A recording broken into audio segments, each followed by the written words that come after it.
Vin Diesel just dropped an update on the next Fast and Furious movie after all those rumors about it being canceled. Turns out everything's back on track. Nothing's getting scrapped, and production is about to kick off very soon. The main issue before was a disagreement between Diesel and Universal over the budget, which supposedly stalled the script and actor contracts. That might have been true for a while, but things are clearly moving forward now. According to Collider, Diesel recently posted a video with Universal's chief marketing officer, Michael Moses. In the video, Moses says they've sorted everything out. Diesel, by the way, is wearing a tee that says Fast X Part 2, Los Angeles Production 2025, pretty much confirming that filming starts before the end of this year. If that's the case, the team could wrap production by mid-2026 and aim for an April 2027 release, which lines up perfectly with what Diesel hinted earlier. Plot details are still under wraps, but this one might not be the most over-the-top entry in the franchise. The budget's been a real sticking point, especially after Fast 9 and Fast X didn't exactly blow up the box office. The good news is that both Deckard Shaw and Luke Hobbs are expected to return. Jason Statham has reportedly signed on for 2 more appearances in the series, which could include Fast X Part 2 and a long-awaited Hobbs and Shaw sequel. As for Hobbs himself, Dwayne Johnson is definitely back. He already popped up in the Fast X post-credit scene. At the same time, the Hobbs and Shaw sequel is still floating somewhere in development limbo, and there are even whispers of another spin-off in the works. So while Vin Diesel keeps talking about the franchise wrapping up soon, it's honestly hard to tell when the final lap will actually happen.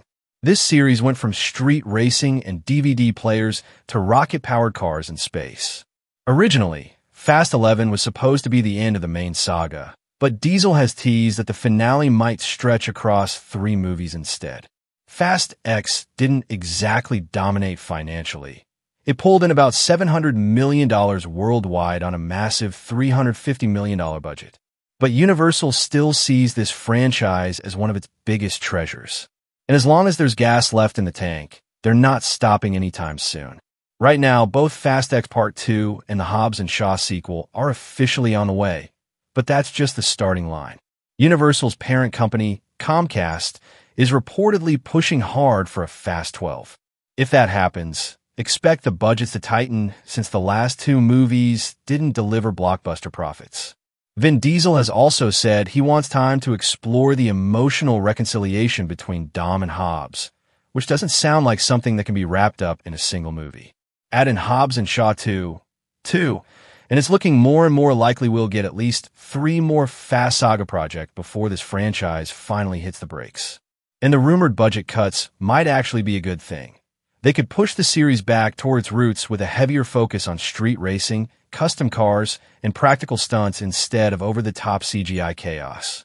After years of wild, physics-defying mayhem, Diesel seems determined to bring it all back to where it began, the streets. The latest reports about the adjusted budget only reinforce that direction. Fast X left way too many cliffhangers hanging to ignore. Dom and his son barely escaped a damn explosion. Roman's crew went down in a fiery plane crash, and Letty got rescued by the surprise return of Giselle. With that many loose ends, Fast 11 pretty much has to pick up right where the last one ended, meaning we're not jumping straight into a stripped-down street racing movie just yet. And let's be honest, Dom's crew hasn't been just street racers for a long time. They're basically globe-trotting agents taking on world-ending missions. Going back to basics sounds great on paper, but the story has become so tangled that just throwing in a race at sunset won't bring back that old magic.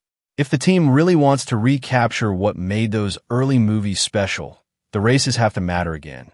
They need real stakes.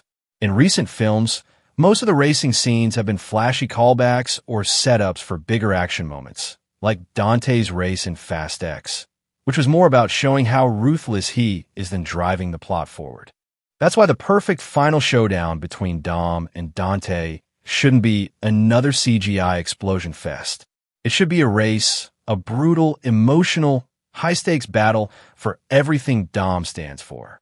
A life-or-death race that determines the fate of his family.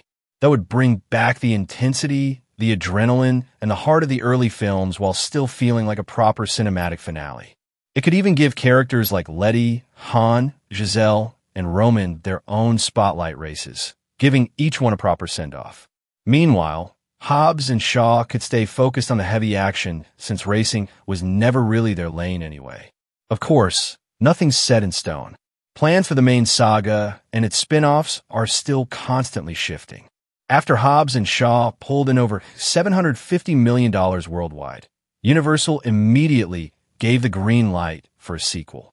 Back in 2019, producer Hiram Garcia confirmed that early talks had already started. But things slowed down when both Dwayne Johnson and Jason Statham got tied up with other franchises. Then Universal tried to fill the gap with a standalone Hobbs movie to bridge the events between Fast X and Fast 11, set up by that post-credit scene where Dante threatens Hobbs. But with Fast 11 now deep in development, that solo project's probably not happening. It would just make the timeline even messier. Instead, the studio shifted focus back to Hobbs and Shaw 2, making sure it fits cleanly into the overall story. Garcia confirmed that move, though he admitted progress has been slow. Dwayne Johnson has already teased that the Hobbs and Shaw sequel will be the definitive Hobbs story, something more emotional and grounded, breaking away from the usual Fast and Furious formula. He even compared it to Logan, hinting this could be Hobbs's final mission. Whether he goes out in a blaze of glory or finally retires for good is still anyone's guess. Then there's the long-rumored female-led spin-off, plus potential solo films for some fan-favorite characters. Things have been quiet on that front, but that doesn't mean those projects are off the table. In fact, it's looking more likely that Universal and Vin Diesel might split the finale into 2 movies instead of 1. That would give them space to bring back nearly every major character from across the saga, and maybe even introduce a new big bad. Jason Momoa completely stole the show as Dante, but if they somehow manage to land Keanu Reeves, who's been rumored for years and never officially denied it, that could take things to an entirely different level. And then there's Brian. Vin Diesel has never stopped hinting that Paul Walker's character could return in some way. Even though Brian's been kept mostly in the background, his presence is everywhere, from Dom naming his son after him to countless callbacks to his skyline. As the saga heads towards finale, it feels almost certain that Brian will somehow be part of the ending. Thanks to modern tech like deepfakes and AI, it's possible to make that happen, just like they did in Furious 7. But that's a delicate line to walk. Hollywood's record with digital recreations is very hit or miss, and when it misses, fans notice fast. If Universal decides to bring Brian back in a meaningful way, they'll need to handle it with real care and respect. At the end of the day, the Fast Saga remains one of the biggest and longest-running franchises in movie history. With the box office power it still commands, there's no way Universal or the cast is walking away anytime soon. If the next few films perform decently, don't be shocked if the saga keeps rolling long after the supposed finale. At this pace, Fast and Furious might even outlast Avatar when it comes to sheer longevity. Still, no matter how massive it gets, that original street racing DNA can't be forgotten. It's part of what made this franchise what it is. And even if it's not the driving force anymore, it's the heartbeat that keeps the engines running.